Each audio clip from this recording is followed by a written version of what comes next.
Oh my god, what are you doing this time? Minding my own business, and you should too. Ha, ha. What is on your plate? Oh, it's peanut butter. I was just like slightly hungry and I figured I could have like a nice snack. No. What is on your plate? What? Do you want one? No! Then what? Do you realize what this is? Yeah, it's literally only peanuts, so. But it's fat. Yeah, I know. It's written right here. Which means it's bad for you. Here we go again. Where did you see that? Well, someone said it on the internet that you should avoid fat as much as possible or you would like put on fat and like have diseases and everything, so.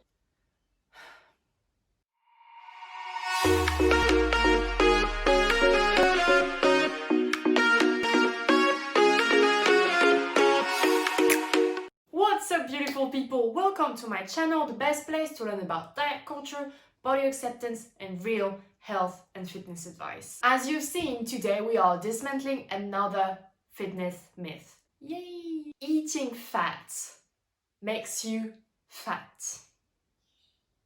Now, I really love those like type of intro because it's basically things that I've either heard, like someone told me, or that I've like written somewhere on the internet. Obviously, I'm exaggerating it, but just so you get the idea of like the context. And of course, as a good little diet culture victim, yes, I'm gonna use that word, victim. I used to believe that. And I would like either not put peanut butter on my toast or like such a small amount that I could basically not taste it at all. So we will first start with getting deeper in the myth, seeing where it's coming from, and then I will give you my take on it and what I think you should do. So yeah, basically stick with me.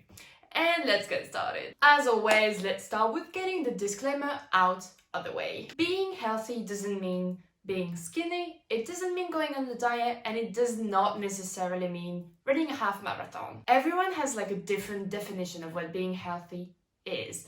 It's really personal, you can't copy it, you have to figure it out on your own. And if you're not sure what it is, try different things out until you find that thing that it really clicks. But do not think that it is ever related to the number on the scale, because it is absolutely not. Each body is different. We are meant to be different. You can be healthy no matter your weight, no matter your size, the shape of your body, your level of fitness. You are more than a number on the scale, a clothes size. You are more than a body in general. Now that we have this loud and clear, let's get really started. It's not even warm.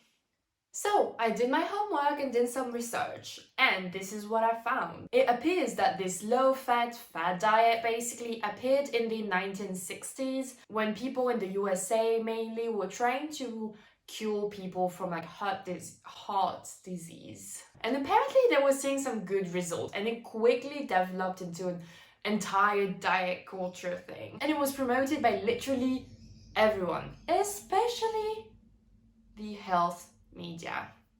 Do you see where I'm going? So from this fat diet became basically the diabolization of fat, an entire macro group, and the idea that basically it was causing obesity, diabetes, and other heart related issues. And I mean, it's still pretty strong today. Okay, so this was basically like a really short intro because I'm not in like history person, but this is my bit. Basically, we want to know first, like before I give you my opinion and what you should do, I want to give you a little bit of a notion of what fats exactly are, just so you can make your own minds on this issue as well. So, very briefly, fats are essential for you to live. They are, for example, protecting your internal organs. Pretty big deal, right? They're also here to insulate you, like under your skin, and it's a great source of fuel when, for example, your body is running out of carbs during a long cardio-related event, for example. And last, it's also necessary to transport and use some vitamins. So you know it's essential for you to live, But let's keep going. There are basically 4 types of fat. We have saturated fat, which is basically butter, animal produce, eggs, dairy, palm and coconut oil. Monosaturated fat, which are like other types of oil, like nut derived and therefore the nuts, beef and avocado. Then we have the polysaturated fats, which are basically like only fish, seeds, walnuts and soya beans, I believe. Yes. And 4, there are trans fats, which are basically margarines, cakes, biscuits, muffins, pastries, ice creams, things like that. And they all have like an importance in the body. I'm not gonna go too deep into that, so that's probably all I'm gonna give you for today about that. But they are important, they are necessary, they are essential. Just take the synonym you want. You need them to survive, to live, to thrive. Except for the trans fats. They are not harmful in like small quantities, but in bigger quantities, this is when they can become an issue for your health. Okay, I don't recommend you to track macros, especially if you have been or are currently struggling with an eating disorder. But if you do want to know how much fat you need, I would definitely recommend something along the line of like 1 gram per kilos of body weight. So now I want to talk about what I think it was born of, like where did the myth come from? Because in the myth, there is always like that little part that is like kind of getting to the truth. So let's do that. My theory is basically split into 2 parts. The first part is what may have been at the beginning the diabolization of trans fats, which I've already told you could be harmful if overconsumed, we're gonna say. And from this diabolization of a small group, it like spread to the entire macro group. So from trans fats to the fat entirely, the fat group entirely, hence creating the fear of fats. Second, I think it also comes from the idea that 1 gram of fat equals 8 calories. 1 gram of protein and 1 gram of carbs equals 4. So you see what the balance is: fats, carbs, and proteins. So basically, it does sound easier to reach your daily caloric requirement with fats than with the other 2 macronutrients, right? But if it's faster to reach it, it's also faster, easier to go over the limit, which I mean. And therefore, as we know, if you are over the limit, too much over the limit for a long period of time, this is when you put on fat. No matter what it is. And that's it. It's literally the same thing with everything though. So for example, if you were like overeating, even if you were only eating lean meats, so proteins, all day long, if you go over your daily caloric intake or needs, even if it's just proteins, you're gonna put on weight. But the thing is, it's harder to just consume lean meat and be over your limit. This is where it comes from, I think. So I will repeat for those at the back.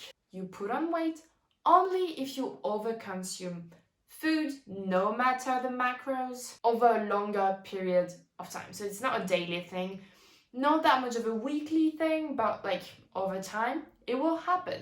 No matter the macros that you overconsume. Plus, I mean, gaining weight shouldn't be that feared, but I mean, it's like a whole other topic, so we're not going to get into that today. However, I do believe, based on those 2 facts I'm going to say, that this myth was born because diet culture really insisted on the fact that you will put on weight easily if you overeat fats. And if you overeat trans fats, which is a smaller part in the macros, you will get like heart disease. You can get heart disease and everything. And they insisted so much on this idea, plus on the idea that like you shouldn't gain fat because it's like bad or whatever, that it's easier to put on fat with fats, that we got scared of it and basically attempted to remove fat from our diet at all costs, even our health.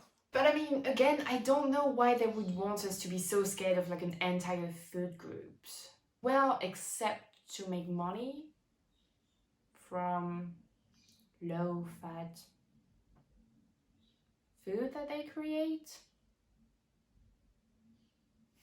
So now that we know where the myth is coming from and where lies the slight tiny truth, here is my take on it. And if you're coming at me with questions such as, is a zero fat diet healthy? What happens when I cut completely fat out of my diet? Or why fat-free is bad? What foods should be avoided on a low-fat diet? Here is my answer. Do not fear fat. Seriously, do not. You need fat to survive, as we have seen. So you can't just cut out an entire group. You can't.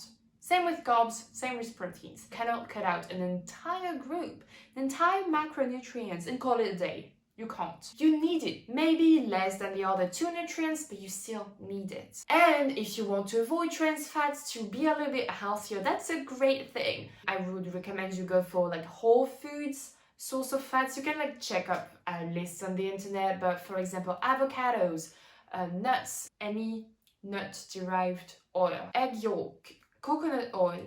There are like many whole food sources of fat that will be healthy for you that are needed and that are not trans fats, so not transformed fats. So no, a zero fat diet is definitely not healthy at all. It's actually not dangerous. We've seen it. Your body needs fat to survive. I don't know how many times I've said it, but this is my point for today. Your body needs fat. I do get the idea that it's easier to put on weight if you eat too much fat. I get that.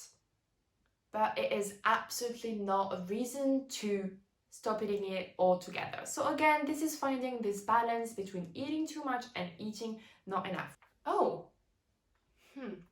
so fats are necessary for me to live? Oh, please, don't act surprised. Okay, but what about that cake that you ate like a week ago? It was my brother's birthday. Didn't we have a conversation about how, like, you should never food shame anyone? Yeah, I guess we did. There you go. I really hope you enjoyed this video. It was pretty fun to make. Now time for my YouTube thing. If you enjoyed the video, don't forget to subscribe, click the bell wherever it is, and to like the video if you enjoyed it and learned something from it. Again, don't forget to check the description below where I will put some useful resources for you guys if you want to become your own personal trainer, or if you want a more personalized program, I would love to welcome you in my program. If you have any questions, don't hesitate to send them to me by DMs on Instagram, for example, or just in the comment section below. And by the way, while we're waiting for next week's video, I definitely recommend you check my Instagram account, where I share daily stories and tips on basically how I lead my healthy yet balanced lifestyle. And that's also where I get in touch with you guys, which I absolutely love. And in the meantime, take care of yourself, guys. Bye bye.